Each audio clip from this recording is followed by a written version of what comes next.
slow motion.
All right, settle down, settle down. Good afternoon, everyone. Press, TV media, vagrant, urinating on the backdrop. Now, we've called this press conference today to address these spurious and unfolded rumors that this show was allegedly supposed to be filming at the ABC. Now, rest assured, we were always intended to broadcast from the car park of ABC Lawn Care and Landscaping in Redfern. Sure, it might be a little unorthodox. Some might even say wildly impractical to broadcast a show from a car park wedged between a sex shop and a gun range. But let me assure you that this is the perfect location for, okay, it's a delivery. Yep, come on through. Just someone help me move this. Yep, someone, do you want to just, no? All right, well, we're just going to have to reconvene at the sex shop.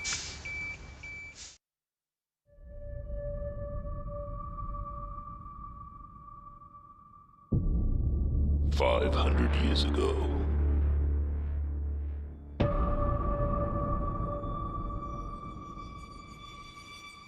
Mayans predicted the world would end in 2012.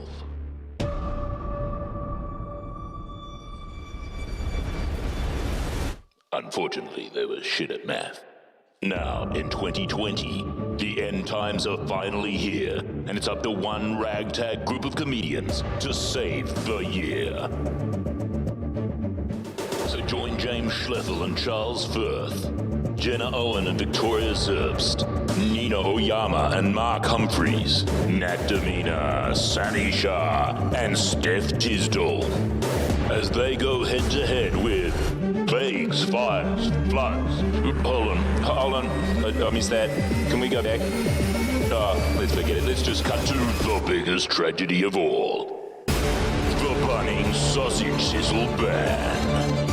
From the year that brought such pressing news as the time Meghan Markle wore a fugly dress, the time Donald Trump drank a glass of water, and the time John Howard couldn't book a haircut. More terrifying than Black Mirror, more dramatic than a telenovela, and with an even stupider plot than the final season of Game of Thrones. It's War on 2020.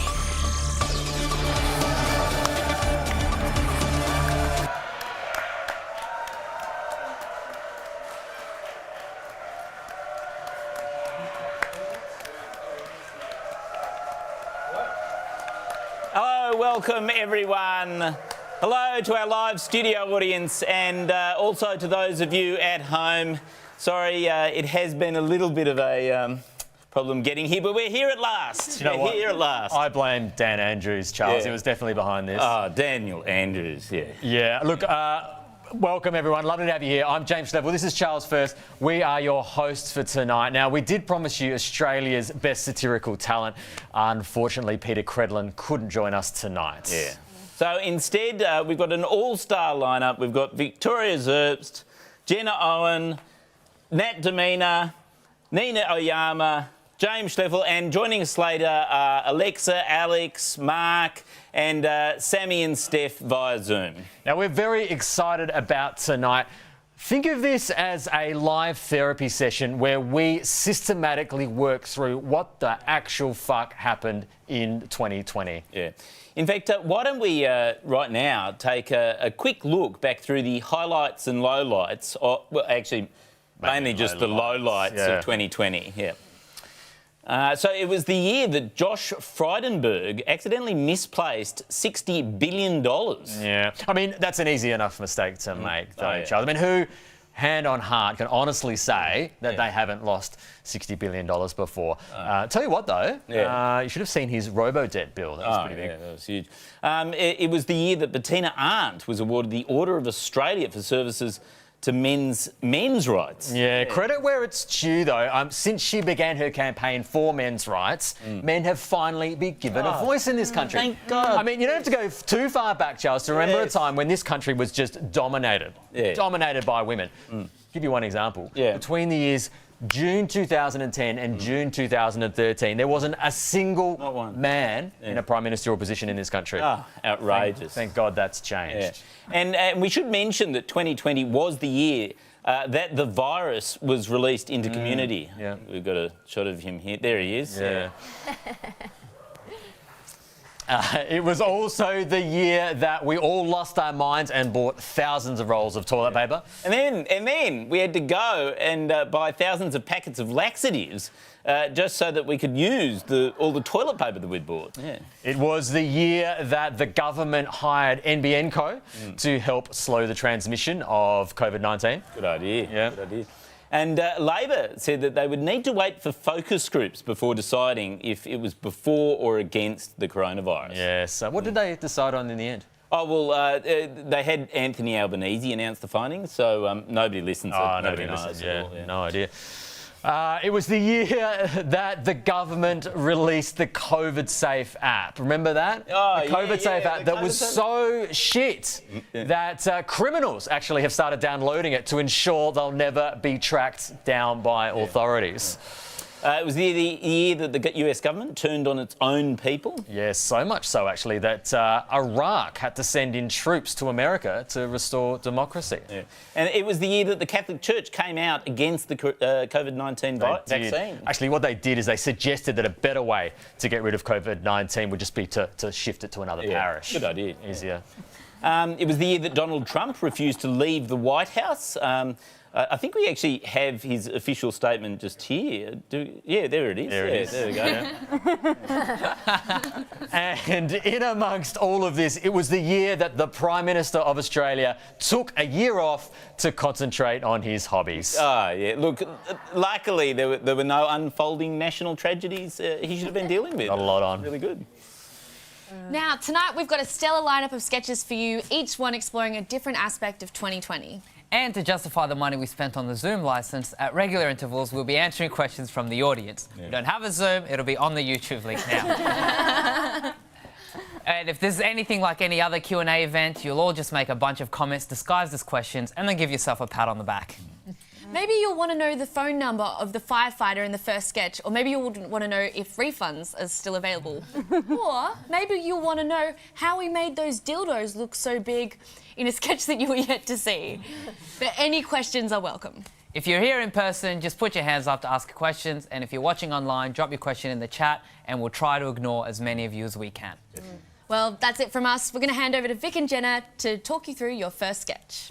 Thanks so much, guys. Now, we're coming up to bushfire season again this year, and despite the government's promises, it seems nothing has really been done to address the whole pending global apocalypse. Yeah, which is just super enraging and just simply not on. So Vic and I just kind of stepped up to the plate, didn't we? Well, we fixed it, actually. We did. Yeah. We assembled real on-the-ground firefighters from Fire and Rescue New South Wales, and we gave them what they actually wanted. What they were crying out for. Which was actually just a super, tasteful, elegant, even sexy firefighter calendar to get them through the summer. And it went so well. Here it is, take a look. Okay, babe, we've got the firefighters coming in for their sexy calendar photo Oh my God, it's going to be shoot. so hot. They are heroes. They're heroes, and I just want to keep it light, sensual, and have some fun with some props. Totally. Thank you so much for coming in, Mr. January. Now, you have had such a hard year, haven't you? Yeah, it's been a shocker. It's been really hard. Yeah, really hard. I mean, climate change. Fires are getting hotter, fires are getting hotter, and no one's listening. No one's listening. So annoying. But can I get you with this big, sexy hose, though? And we're going to pose with this hose for January. Give us a smile, Mr. January. And it's just going to get worse and worse every year, you know, with pollution and climate change. So can we just relax the mouth a bit? Oh, sorry. Where was I? And the people in power. Listen, you know, babe, maybe give us a pout, like a little cat's ass. You know, we're there on the front lines every day. Yeah, sorry, could we loosen up a bit there, Mark? Yeah, Mark, you're just serving us up some dead eyes. So what are you thinking about? The sound of houses collapsing in ash, furniture, photographs, memories, all gone. Great, well, if we can maybe harness that and get more of like a sultry Maybe you're mad, Mark.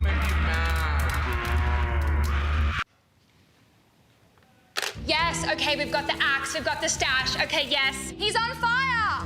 I want you to think about what you just said. Yeah. You know, bushfires have become this kind of political football, right? And no one wants to accept it. And, you know, sure, you know, policy change, it's like, takes a long time, it's really hard.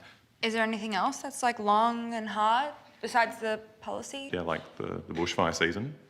Oh, hey. Hey, babe, your call time was 11:15, okay? This is a set. We got to run on time. I was putting out a fire. Oh, yeah, okay. Well, we've all been putting out fires this morning, okay? All right, hold the cat for me. Let's just hold the key. Yeah, and if we could just get a smile. That's it. Yeah, you're happy to be here. Yeah, let's try a different pose. Thank you so much. I've been waiting for this all year, you know, after everything I've been through this year. Just a chance to have a bit of fun after all that horror. I cannot work with that face, seriously. You're actually all wrapped. Have you got my photo? Yeah, we've got it. Oh, there it is. You're free to go. Wow. Just That's a wrap on you. Wrap on you. It's not just Australia, right? You've got the US and Brazil and like the wildfires in California. Okay, I've got an idea. What would you do if just like a pretty girl was just like trapped up here, like... I don't know where the second in charge is. Maybe if John came in, we might be able to... Is John still here? Okay, so Mr. December will not come out. Why the hell not? He hates a month or something, but I have an idea. You're genius. There he is, Mr. December. There's our king. That is some ScoMo realness. Who's the best month of the year? Who's just escaped to Hawaii and doesn't give a shit?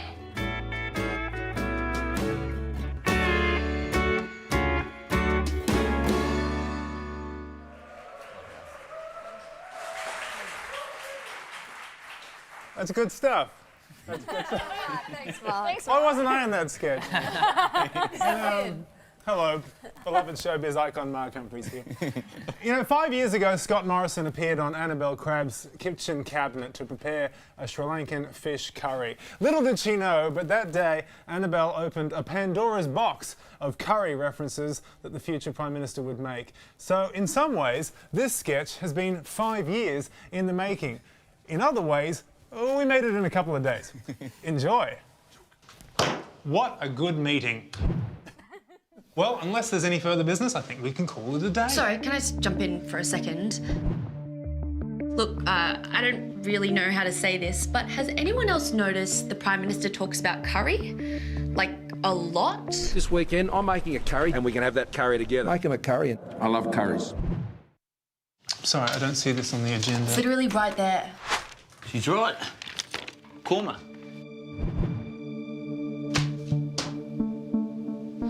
Unless anyone has any real business, I think we can... Just from a socials perspective, there has been a lot of curry content. It was kind of cute at first. He wanted us to do a post about him making curry on the weekend. This weekend, I'm making a curry, Jen's making a pab. But then he started talking recipes. I've got a great curry recipe and I'm going to be bringing you the curry. He's even got a recipe on 9.com.au. A hot Sri Lankan chicken curry. He thinks he's Ottolenghi. OK, I admit it sounds a bit kooky, but it's not like curry is driving his policy agenda, is it? Well, no, actually, I'm starting to get concerned about our Prime Minister's reliance on curry metaphors. He referred to the country's multiculturalism as a fragrant garam masala. Sure, but it's not like he's made curry part of his military strategy. Actually, I do have a few curry concerns. Start with your oils, you put your curry leaves in there, get your spices in there, your whole ones, and it sort of infuses the oil. You may have marinated the chicken, put the coconut cream in, comes out and it's pretty magic. He thinks he's Ottolenghi. That's what I was saying. Listen, unless any of you have reason to believe that curry banter is somehow an imminent threat to the Prime Minister, I think we're done here. No human being should eat this much curry. Look at this menu. Breakfast, curry. Lunch, curry. Afternoon tea, steamy, hot curry. That's too much curry for a white man. And I have reason to believe that the PM's enthusiasm for curry is contagious. Has anyone else come down with... What are we calling this? Curry 19. Curry 19. I'm afraid so. It seems Michaeli Cash has been struck by quite a virulent strain. A curry for the Hey, I'm going to tell the Prime Minister that one. A curry for the country. I love it. I love Indian food. Well, that's pretty tame by her standards. But look, that's just one minister, though. I wish. It's even the Deputy Prime Minister. The PM's got him delivering chilies to drought-affected areas. As if they're not dehydrated enough. He ate a raw chili. Jesus, we're in Abbott territory. Look, I admit you make a good case. For what exactly, I'm not sure. But let me assure you, all that is in the past. The Prime Minister is focused on the biggest public health crisis of our lifetime. He's not out there talking up the benefits of curry. Well, actually, that's not actually true. Make them a curry and take it around if they need one, and so they can be looked after if they're self-isolating. That is it. I've had enough. The next person who says the word curry can pack their things and go. Sorry, sir, you've got a call coming in? Who is it? It's... I'm actor and comedian Stephen Curry. Fuck! Hi, Stephen. Don't say it. Curry.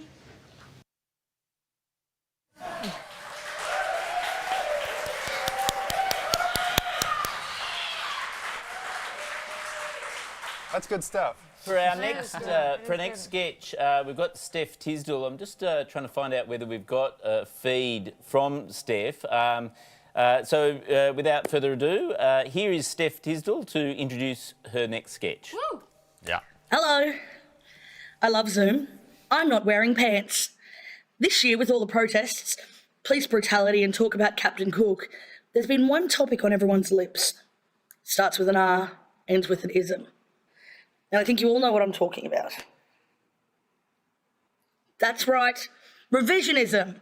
Like when Captain Cook went from a guy who invaded a populated country to an intrepid discoverer of an empty new land, or when your friend who used to post pictures wearing Indian headdresses became a black rights fighter by posting just a black square on Instagram.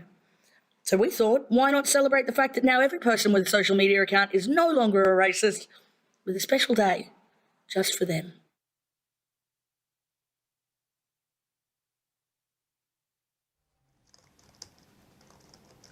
So are you the new diversity hire?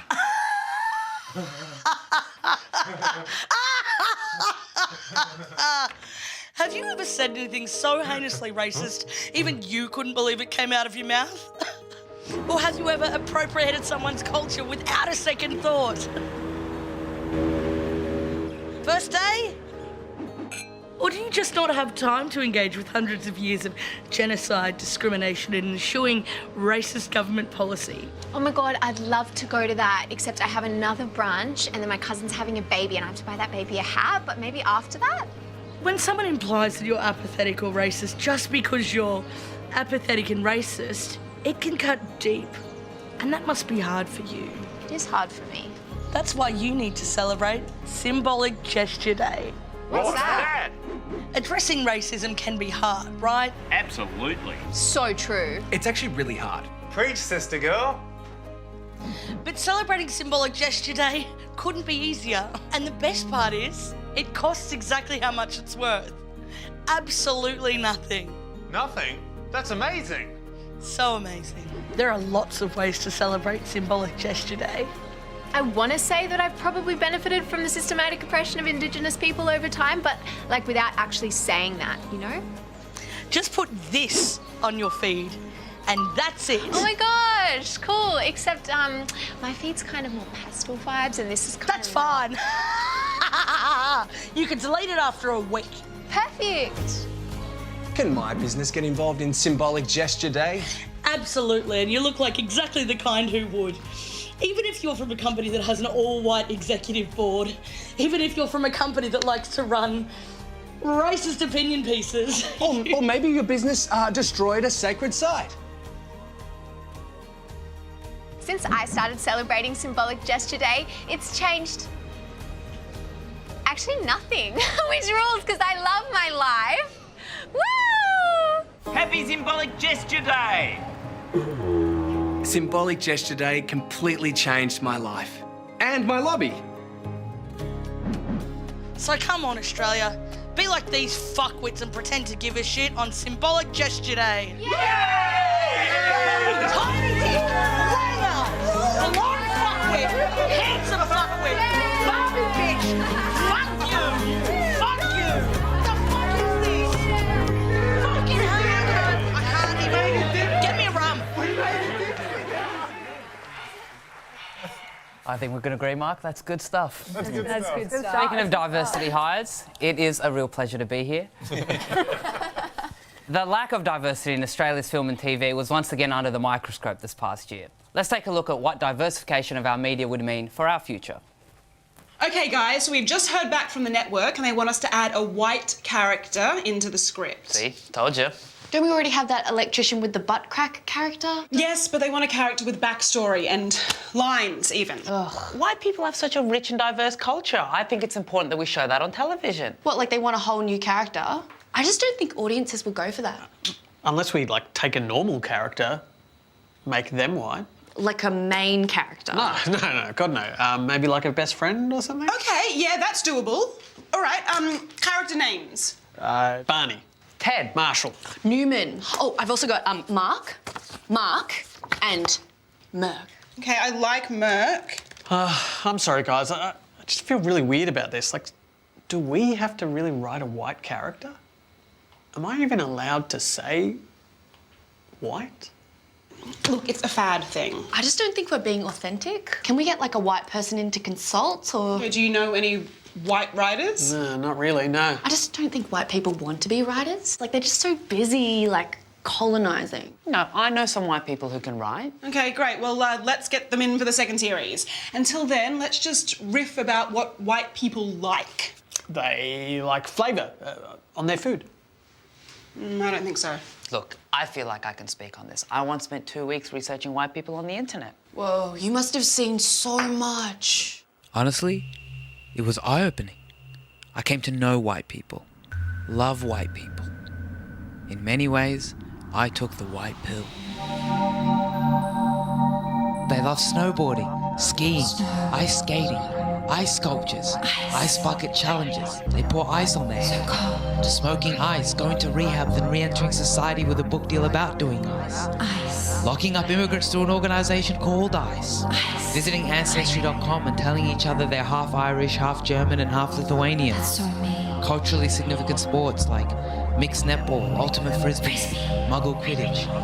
Tandem bicycles are all the rage. And God help us if anybody ever plays the nutbush around them. City limits. They frolic, they show each other articles from The Onion and say, do you get it? Do you get it? Do you? Do you get it? They'd love to have a black best friend, a gay best friend. He's gay. A black, gay best friend. Oh my God. And some of them even do this. Yeah.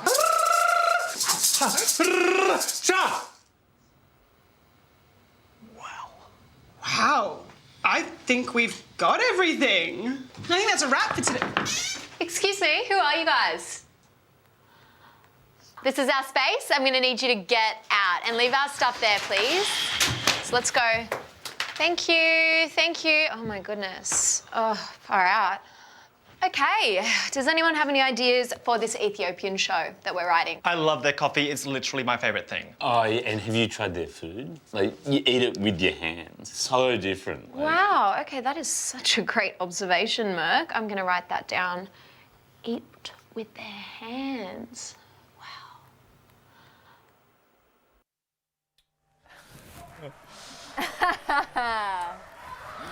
Good on you, Merc. Good dance moves, I thought.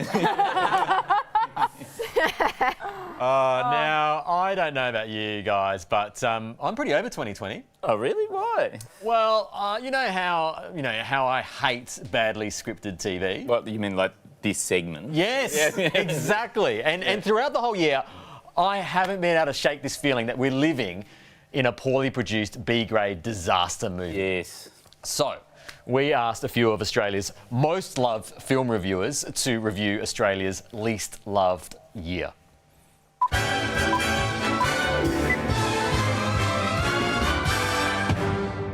The premise for 2020, the hotly anticipated sequel to 2019, is simple enough. An aging despot with deteriorating mental health refuses to engage with a global pandemic and overboarding racial tensions, while people around the world are forced to stay home to watch a documentary on big cat game parks. In another director's hands, perhaps it could have worked, but unfortunately 2020 is a disappointing failure.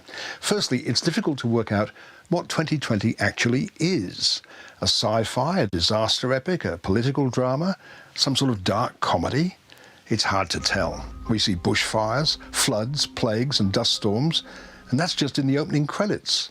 From there, we're pinball between a global pandemic, an economic crisis, a once-in-a-generation reassessment of racial equality, and an 8-part series on basketballer Michael Jordan.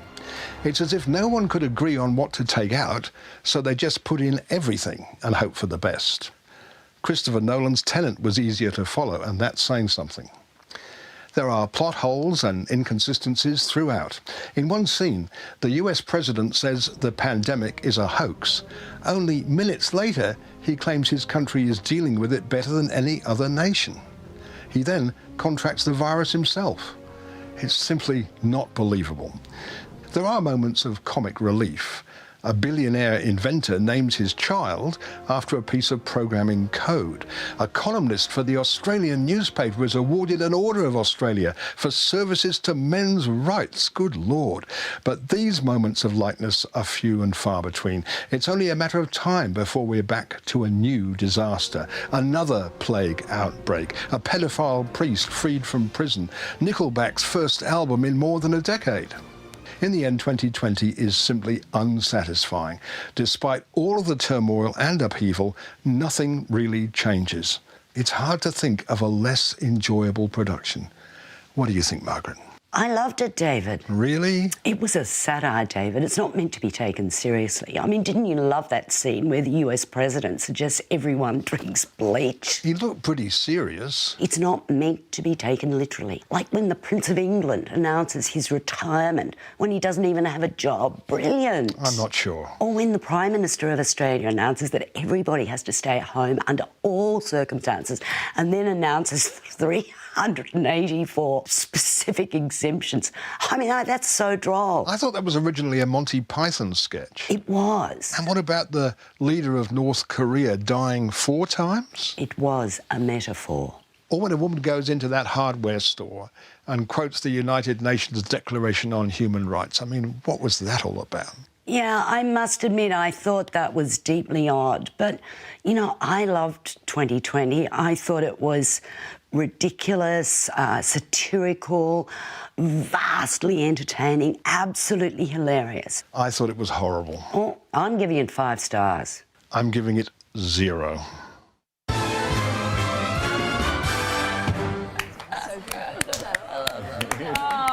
They're legends. They're truly raw. What a treat that was. 2020 was also the year of the conspiracy theory, and an alarming number of people now believe a US government operative called Q is leaking documents that prove the world is run by a cabal of Satan-worshipping pedophiles. So it got me thinking, where would you go if you were trying to quit your addiction to conspiracy theories? Hi, my name's Terry, and I believe that Matt Damon runs a network of underground tunnels beneath a pizza parlor in Washington, D.C. to secretly vaccinate 5G towers. Hi, Terry. Hi, Terry. So it's been 6 days since I last posted anything on Facebook about lizards running the world. Thanks, Terry. We're all here today because at some point we've decided to put our faith in a random teenager on a 4chan chat board who claims to be a senior US government operative. Jenny, how are you doing? Yesterday I went to a cafe and there was a queue outside to get in, and I thought, a queue? That's a message from Q himself. This isn't a coffee shop. This is an international child trafficking ring run by the Clintons. And was it an international child trafficking ring run by the Clintons? No, it was a Starbucks. Well done, Jenny. I shouldn't have burned it down, should I? Probably not, no, Jenny, but these things take time.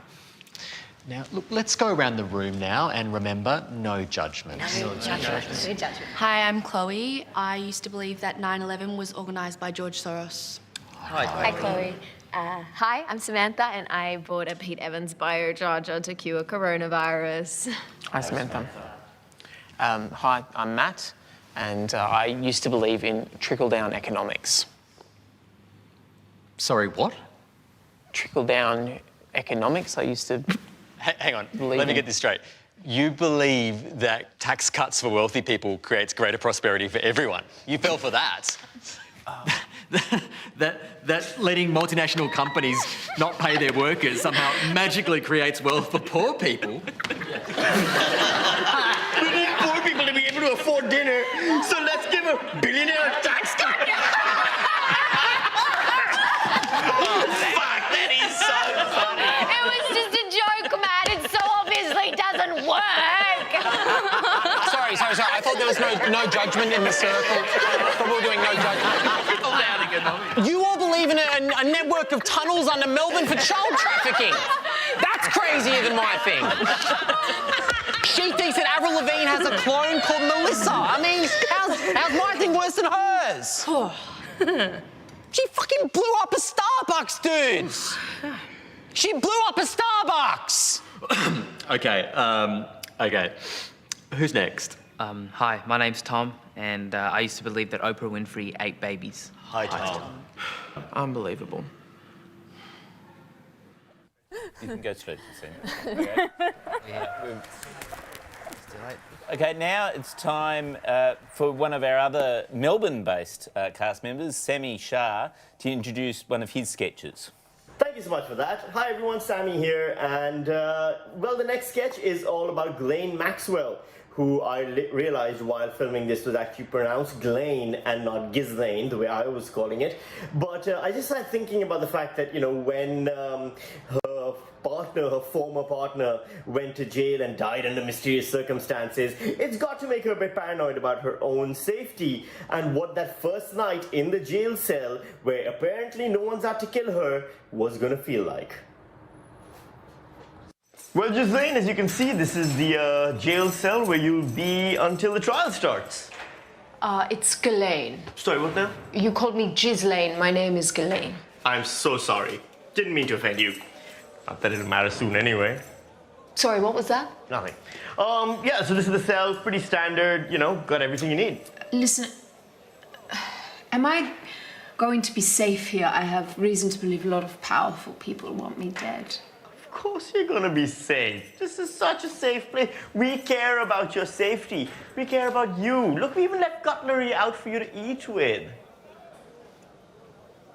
Why would that knife be so big? That's a steak knife. Oh, do they serve steak here? Nope. Wait, what's that? What? Well, it's a gun. Oh, that's a cake. You know, like how everything's a cake these days. You think it's something else, but then it turns out to be a cake. Like, that's not a car, that's a cake. That's not a cupcake, that's a cake. I'm a cake, you're a cake. Cut you open just like a cake. You know, a cake. It's just, it doesn't feel at all like a cake. It feels like a lot like a gun. Oh, wouldn't be much of a cake if it did. Why don't you put the cake down? Okay. Well, what's that? That's an orthopedic pillow. That's a bear trap. That's a pillow. That's a trap for a bear. That's an orthopedic pillow.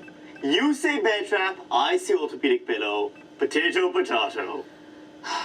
Well, at least there's a security camera. What that? Oh, that's off. Why would it be off? Well, it's off because, you know, I'm not sure. Tell you what, just for you, I'm gonna have that checked out. Why would you just wink at the security? I didn't wink. You just winked at the camera. I looked at you, the camera. I didn't. Oh, I forgot to ask. Do you have a nut allergy by any chance? No. Oh, don't need these anymore then. What does that button do? Oh, that button sucks all the oxygen out of the room. Why would I want to suck the oxygen out of the room? You know, I'm not sure, but I've always felt it's better to have a button that does that and not need it than need a button that does that and not have it. That's my philosophy anyway. That's your philosophy. Look, no one wants you dead, least of all the god replacing me. Oh, come on! That's a mannequin! That's Barbara! Barbara's great! Hi, Barb! Anyway, that's me done for now. Take care of yourself. Keep an eye on her, Barbara. This one's a bit paranoid. Hi everyone, Sammy Shah here, and I'm in Melbourne. I'm sorry I can't be there right now, but I just want to give you a little bit of a heads up on what you're about to see. So as you know, here in Melbourne, we went through lockdown, we went through several months of lockdown, and some of the rhetoric and hyperbole that was created around the lockdown featured a lot of parts of, you know, the certain portions of the press, Sky News and News Corp, and those kind of places, basically calling our venerable Premier Dan Andrews Dictator Dan. They kept referring to him as Dictator Dan, which was very offensive to me as someone from Pakistan, where I have actually been ruled over by not one dictator but two in the course of my lifetime so far. So I know what a real dictator is, and I thought maybe it's important for people to kind of see what it would be like if Dictator Dan really was inducted into the club of dictators. Order! Order! Quiet or I will have your family shot in the face! Sorry. Sorry. Habit. Before we begin the meeting, let us take our pledge.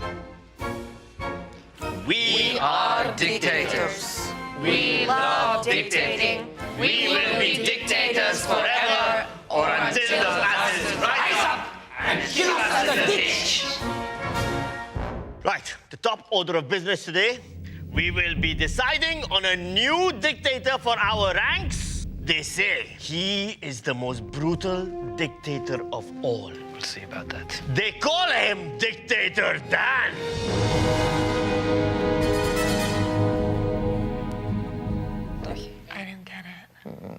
What has this Dan done to qualify for dictator status? Only the most brutal dictators qualify for membership. He locked up everyone in their home for 6 months. Brutal, imprisoned at home. It saves on prison costs. Very smart. Not bad, not bad. It is a promising start. But what else has he done? Okay. On his file, it says here he made masks mandatory for everyone. Brilliant. I have always wanted to do that. Make people wear a mask of my face on their face. No. Not of his face on their face. It was like a mask. He just doesn't like understand it. He means like a hospital mask, like when you Yes, go like a surgical mask, you know? He means a surgery mask. For the virus, I don't get it. I don't get it. I don't get What it. is it? This man makes no sense. Oh, okay, so he created the virus. Nice. No, the coronavirus, the pandemic. I don't know. I still think he needs more qualifications. I mean, just last week, I made all of my subjects build a statue of me. And then when they were done, I cut off all their hands so they can never build a statue again. Jess, did Dictator Dan actually torture anyone? It's a valid point. I mean, torture is pretty basic. Basic AF. Torture is very important. It says here, under torture, he closed schools for 6 months. So wait a second. You're telling me that these people were forced to be home alone with their children for 6 months? This is the most brutal torture of all! And I once had electrodes attached to my enemy's ballsack to fries them! This is worse than that! I think I saw a tape of that. Disgusting, but beautiful. Oh, does he have a uniform? Because all dictators must have a uniform. Apparently, he's quite fond of North Face jackets. Impressive. I also make my subjects face north before I shoot them in the head. What is the jacket made of? Peasant flesh? A highly developed windbreaker technology. Ooh, fashion. That's just classy. Timeless. Right, let's put it to a vote. All those in favor of Dan joining the club and becoming a dictator, raise a hand.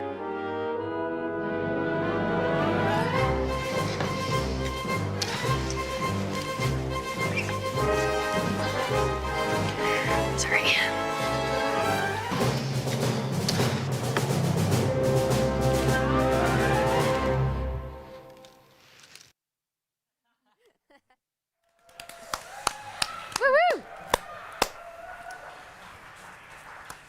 Yes, it was terrible for the people of Victoria to live through the tyranny that was Dictator Dan. But back in New South Wales, we actually had one of the most impressive contact tracing systems in the world.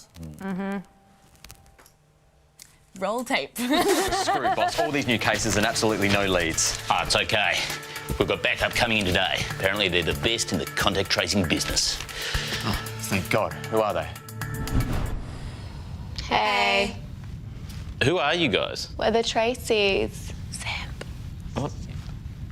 Sorry, I think there's been some sort of mix-up. I was told to expect a world-class team of contact tracers. Yeah, that's us, I guess. IDK. IDK, is that your department? Oh my God, dying. Sorry, look, I don't think this is going to work. Do you have any experience at all contact tracing? Yeah, I tracked down my first case in Year 9. Adrian Thompson. I spotted him at an Apollo, and within 10 minutes, I had his address, his phone number, and the contact details of his last 6 ex-girlfriends. Oh, that is quite impressive. But then I found out that he falls asleep listening to the Joe Rogan Experience. Deal breaker. Devastating. Right, I don't think that's going to help here. Oh my God, I don't think that's gonna help here. Okay, Boomer. Joseph Montalo. He skipped his lecture to skate down to Central Station and now he's on his way to buy nags from Kitchener Warehouse. How did you do that? His snap map. What's that?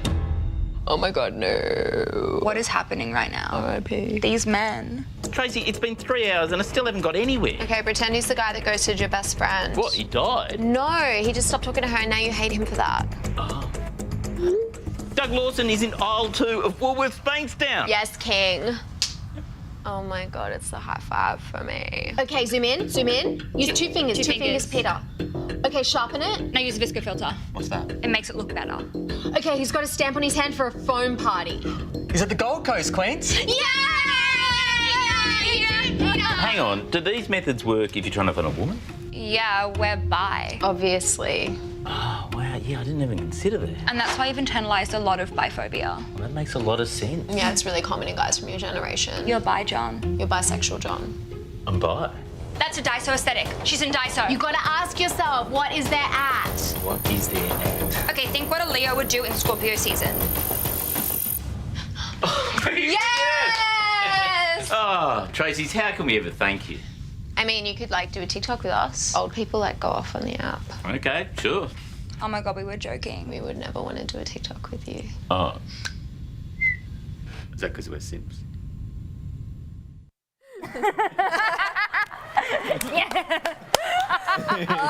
Bisexual John. Bisexual John, dude. Bisexual John. That goes I off. learned a lot. You learned so much. Alexa, have you heard there's a bit of a flu going around this year? You haven't heard about that? Sure. It's like Yeah. the really deadly one. Yeah. Well, the government's been trying to kind of, reduce it. So they thought that they would lock down all non-essential businesses and only keep the really important ones open. Like your supermarkets, the hospitals, and the casinos. Surely not. A casino? Yeah. I mean, I get it. Maybe they've got like billions of dollars and some dodgy political connections, but surely they can't just be exempt from like public health stuff during a pandemic. Little bit. No. They paid a fine. They paid $5,000 in July. It's a big one. Yeah. Massive. Yeah, it's pretty huge for a casino. It'll probably take them multiple seconds to pay off, I reckon. Yeah, I think they learnt their lesson. I think that's why it goes. Just to be sure, we went down to Star City to see if they're actually taking COVID seriously. Because of COVID, all the venues around Sydney are locked down, except for the casino, right? They're exempt. So we're going to see how sick you have to be for them not to let you gamble.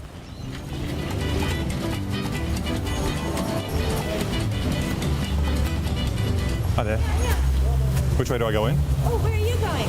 To the casino. Where have you come from? The hospital. I'm feeling good now. Feeling lucky. And you've been discharged? Yeah. Discharged. Back in the hospital. I don't think you're in the right dress attire to be on the gaming floor. Oh, it's like a dress code thing? There is, yes. Yeah, right. Sorry. So if I get changed, so I can come back? Or? It might be an idea to go back to the hospital and grab your clothes and put them on. Okay, and then I come back later? Because it looks like you've run away from the hospital. Right. You get my drift? Yeah, it is a little bit like that. Okay. Yeah. Okay. Well, I'll get changed. Thank you. Okay, all good? Okay, is the dress code all right now? Yeah. Okay. Jackpot! They let me get in and touch all the machines, even though I came straight from the hospital. It was just a minor dress code adjustment, really.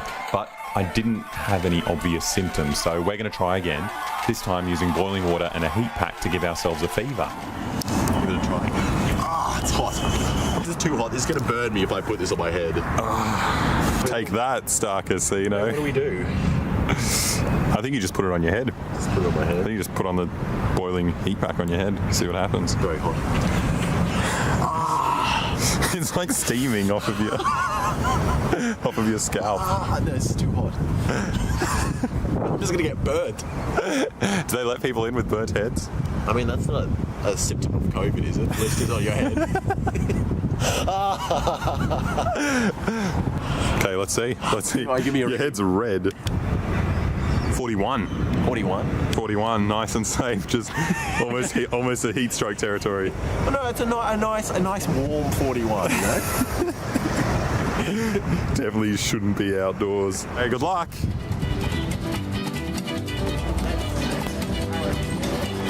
Okay, we'll do a temperature check.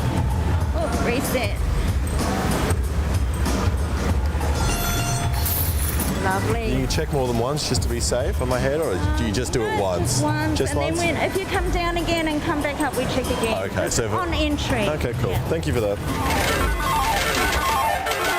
Okay, didn't expect that to work. But maybe their thermometer messed up. Let's give them another chance. It says high, it won't even register. 42.4. 42, sick. Okay, wait, let's go. You should be dead.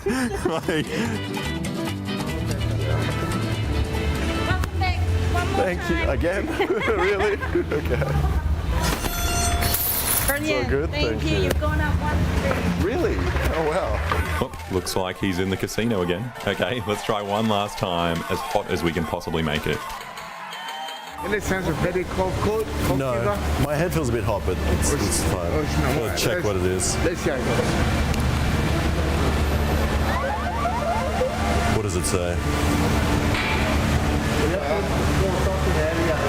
Just wait there for me. What does it say? It says, hold on, wait there, I'll communicate. Let's start again. Cool down for 10 minutes or so. Just wait for some few minutes and come back again. What temperature was it saying? Formerly it was saying 48, but I'll wait for 48. Yeah, now it comes with some. Stay on the fresh air, then come back. And then come back? Sure. It's not again. I know. I just hope it doesn't. It's not high again. Because he's watching. Okay. Hold on a second. Hold on a second. Let me see something. Want to off it? If it changes a lot for me. And check it again for you, right? Because maybe it depends on where you put it on the spot. No, because you were walking, coming, and the hat, the Russia hat. Ah, that's probably it. Yeah. Why do you put on this sweater? Oh, because it was just comfortable on my head. So I was like, it just feels nice. Oh, it's you okay. put on that? What, you don't like that hat? Or? No, it's very nice. Well, it's good for the winter. I'm not this for that. Well, thank you.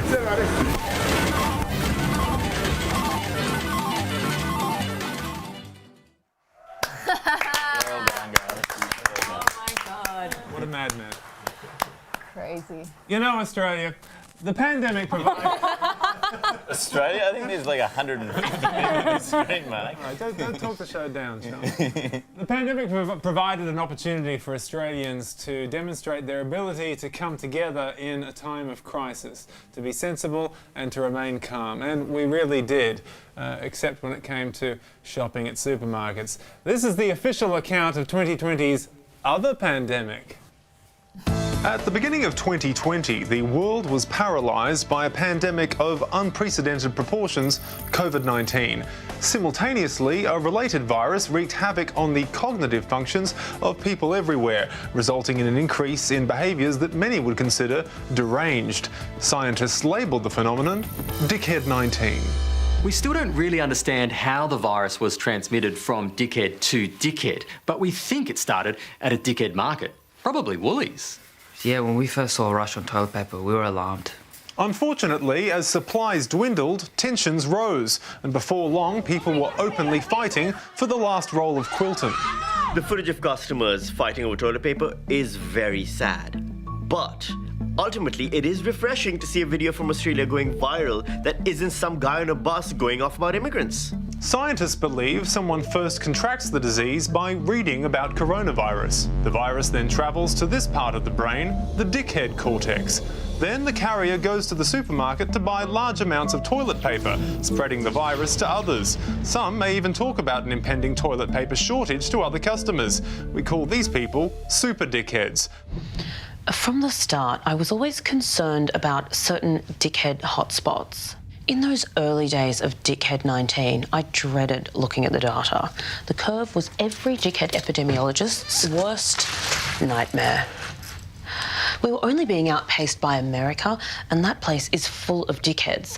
But luckily, as you can see, in Australia, we have managed to flatten the scrot. The most worrying thing about Dickhead-19 is asymptomatic dickheads. These are people who might not outwardly seem like a dickhead, but in actual fact, they've got a rumpus room full of bog roll. I mean, for all I know, I could have contracted Dickhead-19. Experts remain cautious, with some warning that a second wave of Dickhead-19 is imminent. Guys, there is actually a vaccine against Dickhead-19, but sadly we've discovered that most dickheads are anti-vaxxers, so yeah, we're fucked. Yeah, it is. Yeah. And this is going to be our last sketch of the evening. And I want to say that it certainly was a year of unusual economic activity. It is true, many businesses failed, some succeeded, but one industry seemed to boom all over the world. Yes, and that was the global sex toys market. It's now posed to grow by $10 billion US over the next 4 years. So with Christmas coming up, this made us think, what does this new demand mean for Santa's Christmas workshop? Oh, what fun it is to ride in a one-horse open sleigh! Oh boy, I am so glad it's nearly Christmas. Here comes Santa! Merry Christmas month, my elves! Yay, Santa! It's been a tough year for the humans. How can we help them, Santa? We do what we always do. We make the things on the humans' wish list. Wish list! Except this year, it seems there is one particular thing that people are wishing for very deeply. Could it be that they are wishing for teddy bears, Santa? Something they can hold for comfort? Far fewer than usual. Oh. Book Santa? So they can use their imaginations to travel. No, not a lot of books this year. What is it, Santa? What do the humans want so badly and so deeply? Well, it seems that we've received 2 billion orders for, this. Ooh. Santa, what is it? Well, it's not really important what it is. I want one. No, you don't. Santa, what a wonderful toy to make. Yeah, well, okay. But we also have to make a lot of these, and these, and loads of these. And I don't know what some of these things do. One very eager customer for this. And finally, an alarming number of this. Wow. These are pretty earrings, Santa. Oh, yes, well, please put those down. Is this a Christmas candy? God, no. Oh, this is my new best friend. No. Yeah, Christmas friend. No, no, no. No, stop that. No, no, put all of these things down. Put them down. My goodness, elves. Sorry, Sorry, Santa. It's okay, elves. It's okay. Santa? Yes. When do we get to do the testing? I want to do the testing. Well, actually, Mrs. Claus has asked to do all the product testing this year. Haven't seen or heard from her in a couple of weeks now, actually. I've never felt better. We got together so young, and I'm finally getting in touch with my body. And it's definitely the dragon. Anyway, that's for Santa to worry about. As for us, we need to get on with the job. Let's save Christmas! Yeah! Oh, what fun it is! Look, you see it?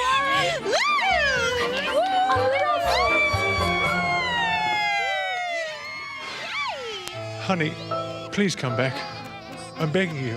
I'll do whatever you want. Yes, I can bring batteries.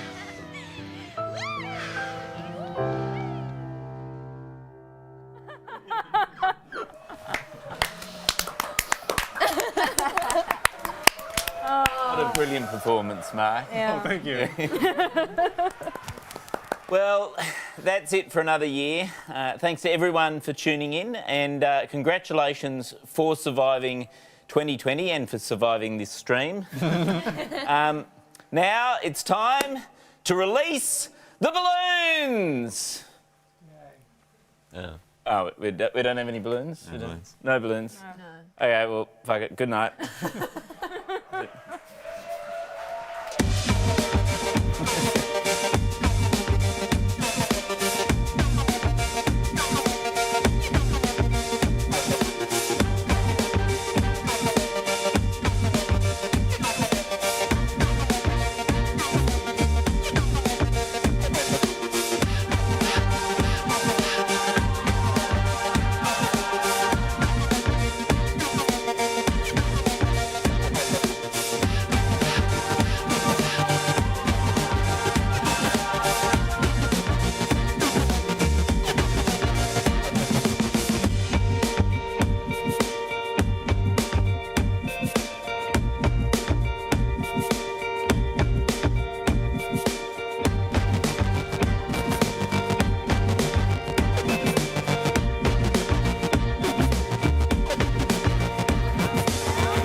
Well, thank you so much for coming, and sorry it ran a little bit late.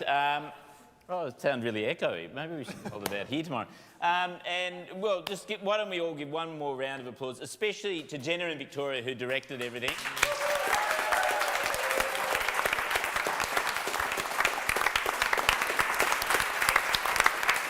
And the rest of the cast. Yay!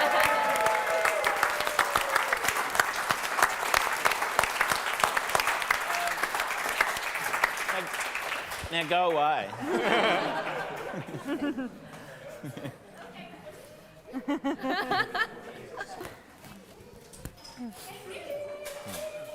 That was great.